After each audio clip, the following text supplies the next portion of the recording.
bien, bonjour à tous. Donc avec mes collègues Guylaine et David, on va vous présenter un retour d'expérience sur l'élevage des veaux à l'herbe mis en place dans nos 3 fermes expérimentales. Donc pourquoi réaliser l'élevage des veaux à l'herbe? Donc plusieurs raisons. Ça permet de réaliser un vide sanitaire, ça permet de répondre à certaines attentes sociétales, à répondre à un cahier des charges, par exemple le cahier des charges en agriculture biologique. Ça permet aussi de faciliter et de valoriser le pâturage dès le plus jeune âge, de maîtriser les investissements en cas de vélage groupé ou de sureffectif sur certains lots de veaux, et également d'optimiser le temps de travail autour de l'atelier des veaux. Donc on s'est posé pas mal de questions quand on a commencé à mettre en place cette pratique.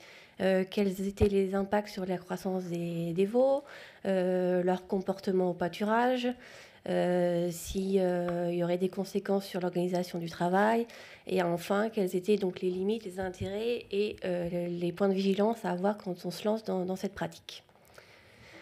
Donc du coup, on a mis ça en place sur 3 de nos stations, dans des contextes variés, que ce soit en termes de contexte pédoclimatique, donc une pluviométrie variable de 900 de 700 même chez toi à 1250 mm par an, des sols plus ou moins drainants, des races différentes, on avait de la Primolstein, des Normandes, des Croisillés, des répartitions de vélage dans l'année qui étaient aussi variables, et donc des investissements qui étaient très, très, très variables selon nos fermes, avec un bâtiment attenant à la pâture ou pas.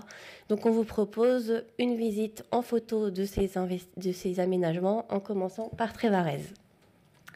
Oui, donc bonjour à tous. Donc à Trévarez, les premières installations avaient été mises en place en 2006, donc ça datait pas d'hier, avec des veaux qui étaient mis à l'herbe dès la mi-mars, et le site pouvait être utilisé jusqu'à mi-novembre dans le Finistère. Les premières installations, vous le voyez, étaient constituées sur la photo à gauche d'un abri très sommaire, où les veaux l'utilisaient essentiellement pour s'abriter du vent plus que de la pluie, avec au fond de la photo une double clôture donc électrifiée avec un filet de chantier pour que les veaux visualisent bien la clôture. Les veaux étaient sur une parcelle de 40 arts avec des lots de 12 veaux à peu près, qui étaient nés sur 3 mois au printemps ou bien à l'automne. Les veaux recevaient du lait yaourt distribué une fois par jour, donc dans des bacs à tétine collectifs, et ils avaient à disposition du foin dans des râteliers et du concentré dans un distributeur. Une porte cornadie avec couloir avait été installée pour faire un jeu de barrière pour les soins éventuels. En 2014, on a modernisé le site, comme vous pouvez le constater, donc toujours sur le troupeau conventionnel avec les génisses Holstein, où cette fois on a mis en place 2 igloos de 10 et 15 places, donc orientés sud-est pour que les veaux puissent avoir un couchage au sec, et sur une parcelle toujours autour de 30 arts, coupée en 2 de façon à avoir de l'eau. Il y avait un appentis aussi pour abriter les bacs à tétine, le concentré, le foin et la paille pour pailler les igloos. En 2014, ce site avait coûté un peu plus de 6 000 € avec une part d'autoconstruction, ce qui revenait à peu près à 300 € la place, sachant qu'on n'avait pas eu sur ce site-là de béton à faire et qu'on avait employé notamment des caillebotis de récupération. En 2021, sur le site conduit en agriculture biologique, on a également aménagé un site pour les veaux bio. Cette fois, également toujours pour 2 lots, cette fois plutôt 6-7 veaux. Des veaux qui utilisent le site, ils sont nés au mois de mars-avril et également en début d'automne. Là, les abris sont orientés plutôt au sud, et le choix des igloos a été fait pour avoir un matériau, des couleurs et des aérations pour éviter la surchauffe en été. Ce site est utilisé de mi-avril à mi-octobre. On retrouve comme précédemment le foin et le concentré qui est abrité par l'appentis, de l'eau à disposition près de l'appentis mais également dans la pâture, des cornadis pour faciliter la contention ou des soins éventuels. On est donc là, les lots sont plus petits, donc on est sur une parcelle de 15 arts coupée en 2 qui est utilisée jusqu'à 4 mois d'âge à peu près, c'est-à-dire que les veaux en partent peu de temps après le sevrage. Et on a une clôture électrique doublée d'un grillage à moutons. En 2021, cet aménagement a coûté un peu plus d'11 000 euros, malgré une part d'autoconstruction, ce qui revient à peu près un peu plus de 800 euros la place. Mais on a dû réaliser l'empierrement sur le site, du béton. Et malgré un peu de récupération, on a des coûts plus élevés. Alors, en termes de croissance, qu'est-ce qu'on a obtenu sur ces animaux? Donc, sur le graphique de gauche, vous avez les croissances obtenues sur les génisses Holstein conduits en conventionnel qui étaient nés au printemps. Donc, sur la courbe, vous avez la courbe verte qui correspond à l'évolution des poids entre la naissance et l'âge de 1 an pour les veaux qui ont été élevés sur les sites plein air, comparé à la courbe orange pour les veaux qui ont été élevés en nurserie et qui sont sortis plutôt à l'âge de 4 mois. Vous voyez que les courbes sont très proches et que s'il faut voir un différentiel, c'est plutôt en faveur des lots élevés en plein air. Ce site a permis à ces veaux nés au printemps d'avoir une durée de pâturage dès la première année de 200 jours, alors que quand ils restent en nurserie et qu'ils sortent à 4 mois, la durée de pâturage en première année est de 75 jours seulement. Sur le graphe de droite, donc pour les génisses croisées conduites en agriculture biologique, vous voyez qu'on fait le même constat, la courbe verte qui correspond aux veaux élevés sur le site plein air, est également très proche, voire légèrement supérieure aux veaux qui, eux, naissent à l'automne et sont élevés en nurserie. Et on retrouve également ici 6 mois de pâturage pour ces veaux. Alors à la Blanche Maison, un autre dispositif est mis en place pour les veaux en plein air également. Oui, donc en effet, à la Blanche Maison, on a la particularité d'avoir donc une parcelle, le bâtiment attenant à la parcelle de 40 arts. Cette parcelle est divisée en deux parties. Donc la partie de la photo en bas à gauche que vous voyez, où en fait on a accès directement à la parcelle depuis la nurserie via une porte coulissante de 4 mètres de large. Donc les veaux peuvent entrer et sortir à leur guise. La deuxième zone aménagée, donc c'est la partie droite en haut. Donc en fait, c'est réutilisation d'une dalle béton qui était existante avec la disposition d'une dizaine de niches individuelles sur cette dalle de 15 mètres par 4 et qui permet donc d'élever donc 3 lots de veaux par an. Donc comme vous l'avez vu précédemment, la reproduction est en bande à la Blanche Maison avec 4 lots de veaux. Donc 3 lots sur 4 sont élevés donc, pour les naissances de février, mars, mai, juin et août-septembre. Et donc c'est des lots d'à peu près 8-10 veaux en moyenne et qui restent sur cette parcelle jusqu'à l'âge de 3 à 5 mois selon les périodes. Donc quelques aménagements ont été faits, donc notamment pour la distribution du lait qui, quand ils sont à l'herbe, se fait 1 fois par jour. Donc on a installé pour la partie où l'accès ne se fait pas directement depuis la nurserie un système de barrière pour disposer donc les bacs à tétine collectifs ainsi que l'alimentateur à concentré pour un maintien du concentré au sec et à volonté. On a également aménagé un abreuvoir. Pour les autres qui ont accès en fait à la nurserie, l'alimentation se fait directement dans la nurserie. Avec donc le lait et les concentrés qui sont mis à disposition dans la nurserie. Et puis il y a également un râtelier à fourrage pour la partie extérieure. En termes de surface, donc les veaux sont mis à l'herbe au départ pour une surface d'à peu près de 400 mètres carrés. Donc la parcelle est clôturée en double fil high tensile en extérieur à 50 et 90 cm. Et puis les paddocks sont ensuite redécoupés à l'intérieur avec du fil tressé sur piquet métallique. Et l'avancement se fait au fil. Donc en termes de croissance, on va être sur les mêmes tendances qu'à Trévarez, c'est-à-dire qu'on a des croissances équivalentes que ce soit pour les lots élevés en plein air ou en nurserie. On a un sevrage qui est un petit peu plus tôt pour les veaux à l'herbe, mais pour des poids à peu près similaires.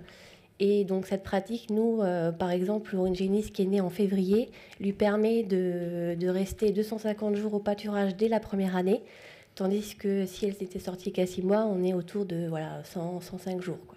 Donc une valorisation du pâturage dès le plus jeune âge dans notre système en agroécologie. Au Trinetière, nous avons élevé des veaux en plein air pour faire un vide sanitaire au niveau de la nurserie. Donc au printemps 2013, 7 veaux sont nés en mars-avril. Pour cela, nous avons aménagé un parc existant de 70 arts avec un grillage à moutons, une clôture électrique à l'avant. Donc c'est la photo en bas à droite. 20 arts ont été consacrés aux veaux en phase lactée, le reste 50 arts pour les veaux après sevrage. Donc pour les veaux en phase lactée, nous avons acheté un igloo à l'époque, 5 places 1000 €. Le concentré est distribué donc dans une auge inox à l'abri de la pluie, le lait sur des bacs à tétine, le foin en râtelier. Après sevrage, donc c'est la photo en haut à droite, les génisses ont accès à un igloo de 15 mètres carrés au sol, 2200 € à l'achat, le foin est distribué en râtelier, le concentré à l'abri de la pluie dans l'auge avec les couvercles jaunes. Donc les premiers résultats de cette observation, les lots sont sauvages et puis surtout très hétérogènes puisque le poids à 6 mois va de 150 à 220 kg. Donc le printemps 2014, nous avons renouvelé l'observation avec 6 veaux nés sur la même période. Par contre, nous avons posé un cornedi sous un toit en tôle bricolée pour limiter la concurrence. Donc le concentré était distribué matin et soir au cornedi bloqué, ce qui a permis aussi de domestiquer nos veaux. Donc avoir des génisses assez sympas, et le poids 6 mois varie de 200 à 220 kg. Donc 2 points négatifs sur ces observations. Les parcs sont trop grands en surface, où il n'y a pas assez de veaux à l'herbe. Et puis le grand igloo est difficile à manipuler, donc un investissement à éviter. Et pour terminer, durant l'hiver 2015, nous avions eu beaucoup de génisses, les bâtiments étaient pleins. Donc les 11 derniers veaux qui ont été sevrés au mois de janvier et février ont été élevés du sevrage à 6 mois sur ce parc, avec un même régime qu'en bâtiment, 3 kg de concentré avec du foin à volonté. Et les résultats sont identiques aux lots élevés en bâtiment. Donc en conclusion, élever des veaux en plein air, c'est possible toute l'année, à condition de respecter tout ce qu'on vient de voir.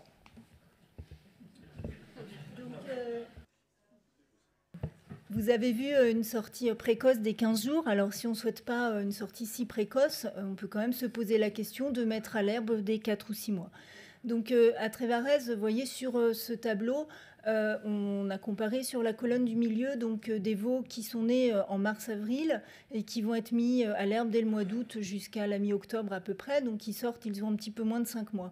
Et on a comparé leur croissance avec les derniers nés de fin avril-mai qui, eux, vont sortir qu'en mars-avril de l'année suivante, donc à presque 1 an. Vous constatez sur le poids à 6 mois que les poids sont très proches entre les veaux sortis très tôt et ceux sortis qu'à l'âge de 1 an. Et en tout cas, à 15 mois, on a également peu de différence, voire plutôt un avantage pour les sorties précoces, ce qui a permis d'avoir un âge au vélage précoce de un petit peu moins de 26 mois pour ces animaux-là, alors qu'ils sont un peu plus tardifs. Il est un peu plus tardif pour les derniers nés. Donc au tri de tiers, une question, faut-il sortir les veaux à 6 mois d'âge ou plutôt à 18 mois une fois la gestation confirmée? Donc pour cela, nous avons fait un essai de 2018 à 2020, donc de la naissance au vélage, en comparant deux lots, le lot MHN1 mis à l'herbe en année 1 des 6 mois d'âge, et on l'a comparé au lot MHN2 mis à l'herbe en deuxième année à 18 mois, une fois la gestation confirmée.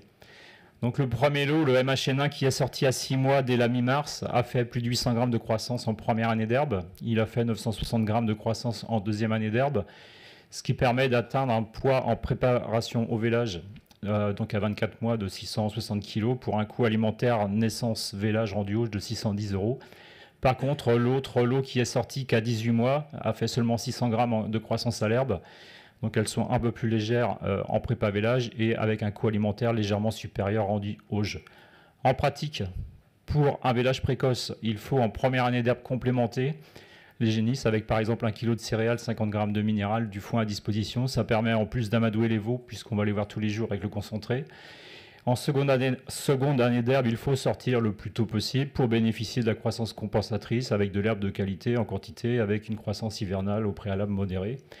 Et donc la conclusion de notre essai, alors malgré une canicule en 2019, un été très sec et un automne très sec, donc des résultats qui ne sont pas très, avec un écart limité, qui aurait pu être plus important, je pense, des génisses qui sont sortis des 6 mois, sont plus lourds de vélage et coûtent moins cher. Alors, pour terminer, car je crains d'entendre le klaxon retentir, on est dans une session One Welfare. Donc, Béatrice et Marie-Lise vous ont parlé des 5 libertés. Donc, l'élevage des veaux à l'herbe dès le plus jeune âge est bien conforme à ces 5 libertés, puisqu'on a bien l'absence de soif avec les abreuvoirs, l'absence de faim avec la complémentation en complément de l'herbe, le respect du confort avec l'apport d'abri ou d'ombre. Et puis, ces cet élevage en collectif permet les contacts sociaux entre veaux, leur permet d'exprimer leur comportement naturel, puisque les veaux se mettent à brouter dès l'âge de 3-4 semaines. Et bien sûr, si on passe du temps pour la relation homme-animal, on retrouve également une absence de peur. Et on ne vous a pas parlé des éléments de santé, mais on n'a pas eu plus de troubles de santé sur les veaux élevés à l'herbe par rapport à ceux élevés en nurserie. Donc je ne reviens pas sur le bien-être des veaux. Pour l'éleveur, eh bien, ce que nous disent les techniciens, c'est que la conduite est facile avec ces veaux à l'herbe, que finalement l'apprentissage à la clôture, elle est rapide et elle est simple, c'est presque plus rapide qu'avec des animaux plus âgés. Le paillage et le curage est réduit. Les investissements peuvent être réduits, mais vous l'avez vu, variables selon les cas. Les points de vigilance quand même, donc pour les veaux, il faut quand même des lots homogènes en âge et surveiller la concurrence. Il faut bien choisir les igloos pour avoir un volume adapté avec des aérations, prévoir de l'ombre, avoir des zones stabilisées pour que ça ne devienne pas le bourbier, parce que là on vous a montré les photos sous le soleil, mais ce n'est pas toujours le cas. Et avoir bien sûr de l'eau et des concentrés du foin à disposition et à l'abri des intempéries, et avoir une surface en herbe suffisante. Du côté de l'éleveur, prévoir une contention pour les interventions, passer du temps pour la relation homme-animal, avoir des igloos arrimés en cas de coup de vent, ça paraît un détail mais ça ne l'est pas, et des modèles facilement déplaçables et manipulables, donc plutôt des modèles rigidifiés. Et puis également, un point de vigilance, c'est les conditions d'accès en cas de mauvais temps et de distance avec la laiterie, notamment rouler un taxi à lait dans de la boue, c'est pas toujours facile. Et entretenir le parc et notamment les clôtures. Donc pâturer tôt, c'est possible, sans pénaliser les performances ou la santé et également le bien-être, mais bien sûr sous réserve d'avoir des aménagements pour les veaux et pour l'éleveur. Nous vous remercions de votre attention.